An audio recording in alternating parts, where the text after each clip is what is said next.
Hi, I'm Jay. And I'm Terence. And today we're reviewing... inFAMOUS with Shia LaBeouf. No. inFAMOUS Second Son. Oh. Sequel, same universe as inFAMOUS 1 and 2. Takes place 7 years later. All the conduits... Those freaks. Well, yeah, most of them were killed, but some of them naturally survived. And they were captured. Check out the story as we break it down. Is it a next-gen game? I'll just ask you that quickly. Is it? Graphically, it is a next-generation game. Hands down. If you're looking for the demo game to show your friends why PS4 is the shit, this is your game. But didn't we have that? Killzone? The opening was really good in Killzone. Graphically, this is a hell of a lot Are better. you noticing something here? What?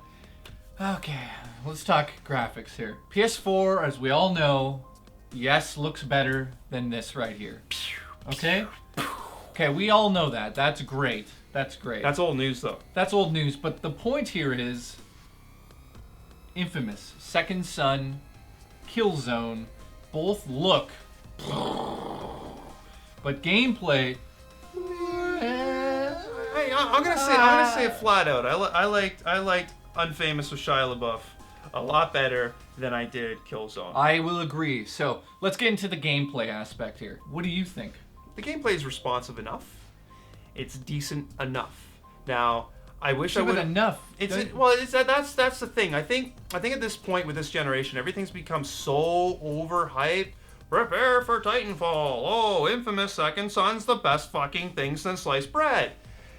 And at the end of the day, you play the game and it's just a video game. Like, truth be known, video games have advanced a lot graphically, but in terms of, like, actual core mechanic game design, it's still ones and zeros, man. At least you have the ability to not kill things versus killing things, which is great. Like, hey... The morality. Yeah. So the morality is something that was in the other games. And that's something that I felt that they never really tackled that well. It was always like, I don't know if I'm really affecting anything. It wasn't like Mass Effect where you make decisions and you kind of see what the decision outcome is.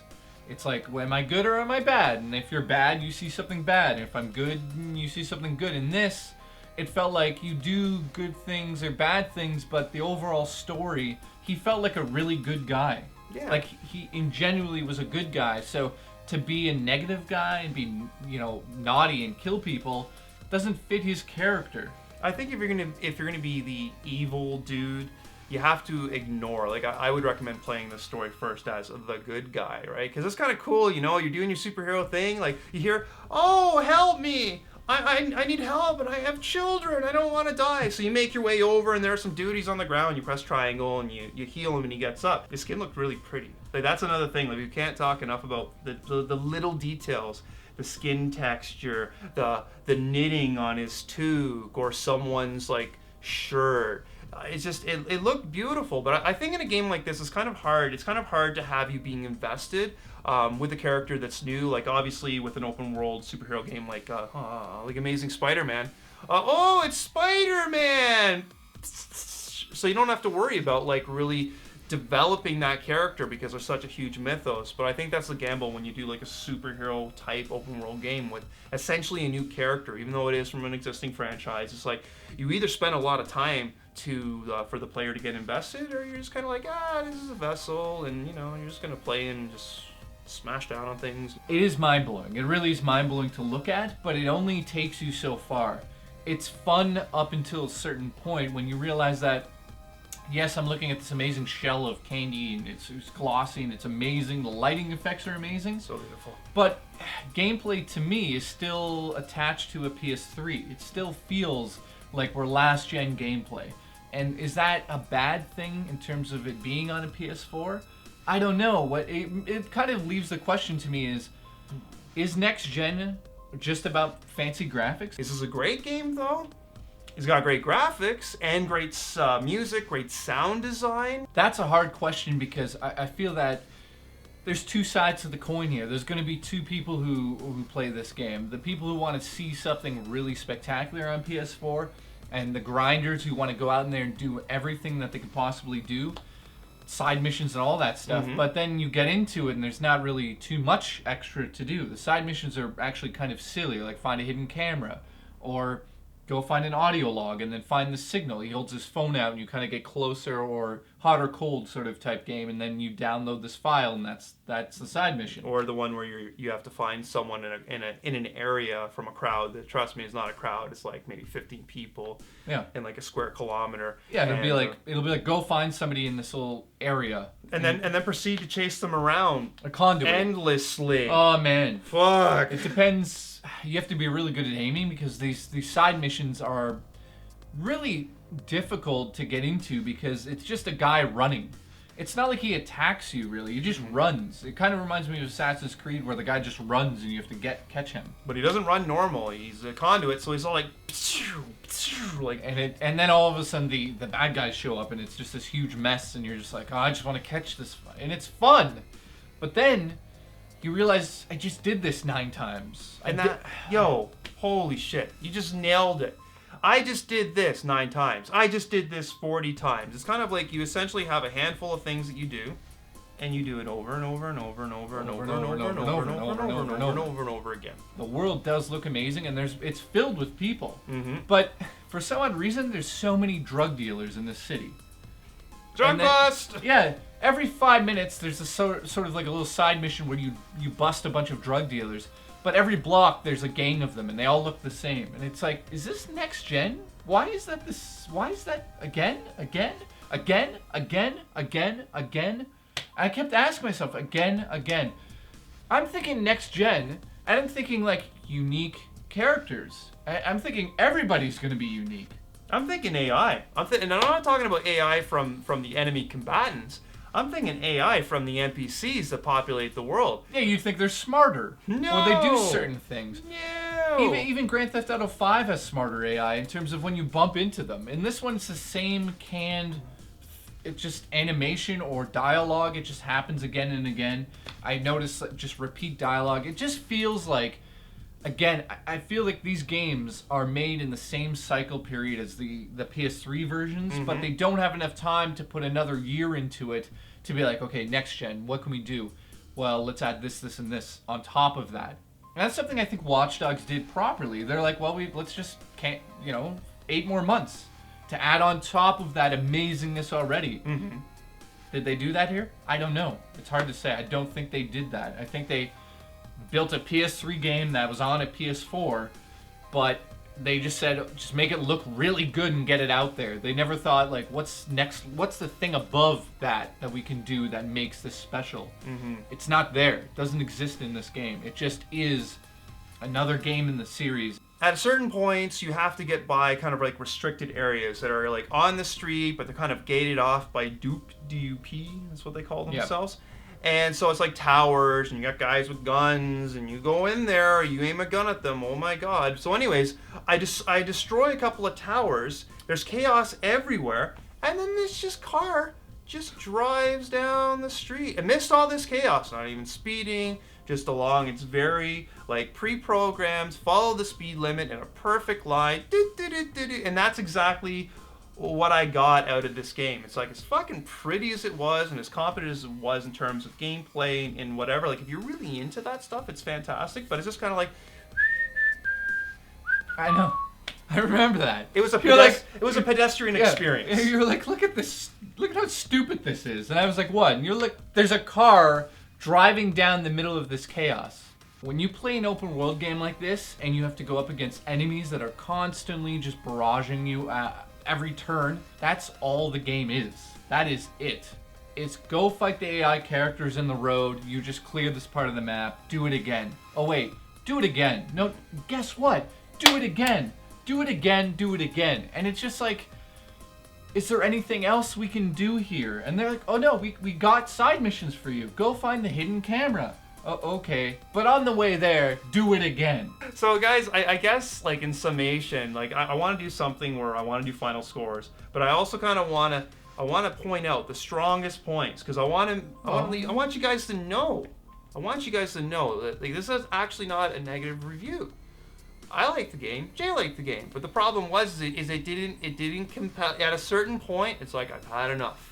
And it became a chore. And if a video game becomes a chore, they kind of fail. You know, the programmers and the designers failed at what they were trying to do. Listen, here's the last Saints Row game. When you become a superhero in that, it maintains the level of fun. You just keeps going because you have that you have obviously the weapons in that, but the humor is what kept you in that game. Mm-hmm. This game here has no humor anymore. They took out, it's pretty dry in terms of how funny it is.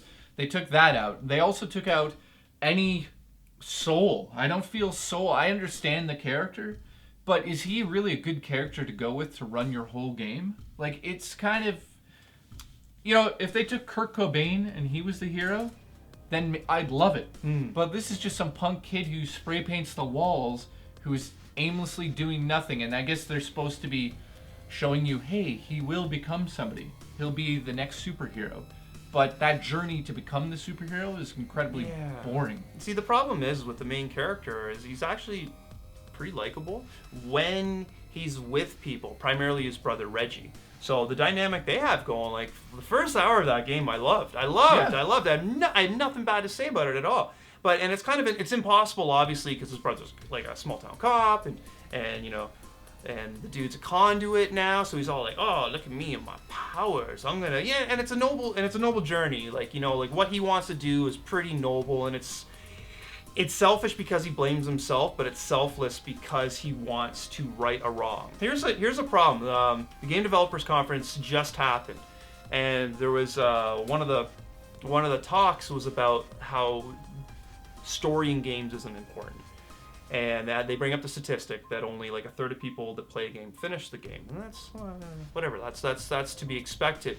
But a game like this is a strong argument for you don't need a story, because you know what, the people who are going to play this game and the people who are going to enjoy this game the most, set aside from the graphics, are completionists and people that love open world superhero games, because it's all about smashing shit in a grandiose fashion, and to that extent, Infamous Second Son is a huge success. In terms of destruction, I know a lot of people will want to know how destructible is the world. Well, all of the AI characters, they are obviously destructible. You can take out anybody that's walking around. But not only that, the bad guys in this game have all of these bases over town, and you can take them all out. And I mean all of it out. So if there's like a tower, it's gone. You just blow the shit out of it. Bridges, while they're standing on it, that can be taken out.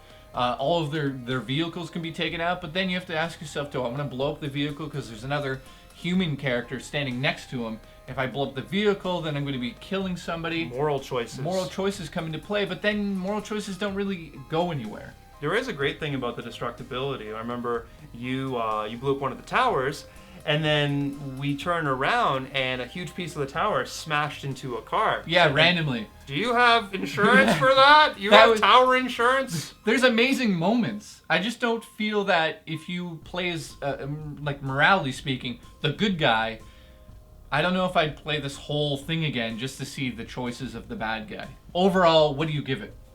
Oh, he's giving it to me first. I really tinkered with this, but do we do half points here or is it whole? 7.5 out of 10. How do you not know if we do half points? You don't I'm watch the goddamn show, you fucking hack. We have a show. So 7.5 out of 10. 7.5. Why does it lose points for you? It lost a half a point just because it just too samey and it was kind of lazy at times. There's so many great individual moments, but they just couldn't bring it together. But like, I recommend it strongly for people that are looking for a powerhouse demo game for their PS4 to show their friends. Anybody that's into superhero open world games, and people that are completionists, because this has a lot of really grinding, repetitive shit for people that maybe they need that, and that's good for you. So Jay, what do you give it? I give it a 7 out of 10, not as high as you. It's, again, like you said, one of those tech demos that I was hoping so much more would happen, especially during like the third act. But it just, the villain is awesome, but she isn't. But she is. Is she unique? Yes, because she's not, like you said, 20 years old. But plot-wise, I know what you can put the game in and know the story after about an hour. You're like, oh, I get what's gonna happen here. He's gonna go do that, get that thing, go back. Oh, there'll be a twist, of course. Oh, but then he'll do this. Maybe he's gonna fall in love with the neon girl. Oh, he got her powers. She comes on to him. Oh no, maybe they won't get together. That's the questions we have here. Yeah, you know the villain. it's kind of like a great actor doing the most with what they're given. Yeah, it kind of reminds me of something. Yeah, no, I totally agree with you there. It's like Indiana Jones 4. You got Harrison Ford, you got Spielberg. It looks amazing. Like You have the star of inFAMOUS, Shia yeah, LaBeouf. Shia LaBeouf. You have everything, but it does not come together to create a classic Indiana Jones film. Make no mistake, this isn't a colossal fucking disappointment that the Crystal Skull was. No, but in saying everything we said here, if you have a PS4 and you're just sitting going playing with your thumbs because there's nothing to play, do you buy it? Here's the hard question: do you go buy it? Do you go buy it right now? No. Whoa! No, you don't No. buy it. No. It's not a system seller. Isn't that so surprising to say? Right, we're saying right now. Where is it? Where is it? We don't even know where it is. It fell right. It's a system. It's a system seller only for people that will enjoy that game. And for me, I thoroughly enjoyed it for a couple of hours. But a couple of hours doesn't equate to $60 for me. Yeah, it's not $60, and that's so disappointing, man. But it is for certain people. So that's the thing. Everybody is entitled to their opinion. So yeah, we've said it like 18 times now. If Yeah. you like to grind in an open world that is Superhero powers. yeah okay, But I looks fucking beautiful. mean, it's so hard to dream of this game and then play it and go, oh, it didn't hit. It didn't go boom right where you wanted it to. It went ba, not boom. It went ba, not boom. At the end of the day, play it for yourselves and you make the decision. Because it's one of those games that you can't definitively be told if it's for you or not. Look, I'll admit this. I'll go play it some more just for the side missions, but because I just like shooting things. That is it. That is it. But after I do a couple of them, I know I'm going to be like, why am I playing this still? I'm going to go play Skyrim, which is still relevant right now. I'm going to go play Last of Us again because the story, I think I missed a lot of it because it was so in your face, and I want to see it from a different angle and look at it differently. This game, you look at it one way. It's a video game. It's a 7 out of 10, 7.5 for you. It's a Michael Bay movie in a perfect world. Basically, do you go and buy it like we said? Again, I don't know. Yeah. Very quickly, guys, we want to give a shout out to ANC Games and Chop Shot Goods. Thanks for our sponsors. Also, Patreon thing going on right now. Check it out. Thank you so much for those that have already contributed. Yeah. Very, very, very, very appreciated. We have 15 Patreons now. Those are people that are actually supporting the show, and they get all these like cool perks that we set up. One thing I wanted to mention there is there's some surprise perks that nobody knows about. I've been working on my new album, and I'm actually going to give some samples just randomly to everybody who's contributing. That's cool, man. So surprise to me. Yeah, thank you so much. And we see you next time on 3 Kilobytes. I didn't say that right, did I? We'll see you. We'll see you.